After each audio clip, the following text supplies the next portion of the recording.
with you today, but I did want to send you my message of support for the Living Streets Aotearoa Walking Summit. For most of us, every journey starts and ends with a walk.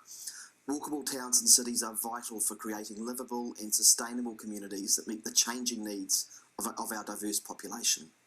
Unfortunately, the reality is that walking is only a small part of most people's journeys. On average, New Zealanders spend less than half an hour walking per person per week.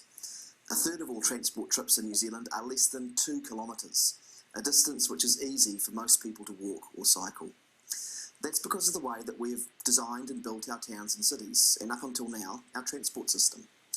I don't need to tell you that most of our urban and transport planning since the middle of the last century has been very car-focused. Urban sprawl makes it difficult for people to get to places like schools, shops, libraries, and workplaces by walking. Even in places where most people travel by foot over car, most of the street space is allocated for private vehicles. However, we're now starting to see a real shift towards walking. More people now value city centres as destinations and places to live in, rather than just as places to move through. As a result, placemaking has become more important for our urban environments, with walking at the core of that. Climate change is a critical challenge for Aotearoa, and an issue that I know that is important to everyone who's here today, as it is for our future generations. This government knows that there is a lot of work to do in this space and that change can make a real difference. The Independent Climate Change Commission's advice has highlighted how important it is that we get more people walking and cycling, and has proposed ambitious targets in this area. Over the coming months, we'll be consulting on a draft emissions reduction plan, and I'll welcome the voice of Living Streets Aotearoa in that discussion. The government has already made many changes to better support walking.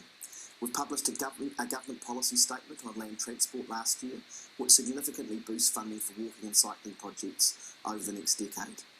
Te Aotearoa, the 12-kilometre walking and cycling route between Wellington and Lower Hutt, is a great example of this new emphasis, as is the Northern Pathway across the Waitemata Harbour announced recently. Waka Kotahi's Innovating Streets programme is also helping to make our streets more people-friendly, with about 70 projects throughout the country being funded.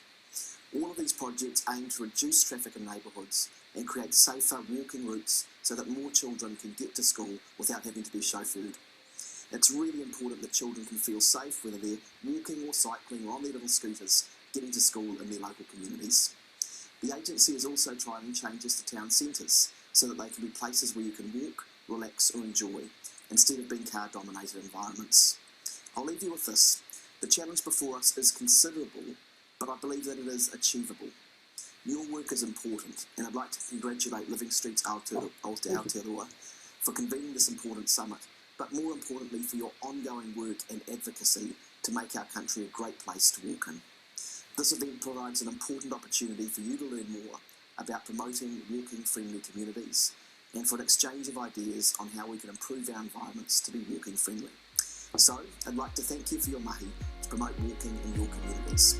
Your work makes a real difference. Tēnā koutou, tēnā koutou, tēnā koutou katoa.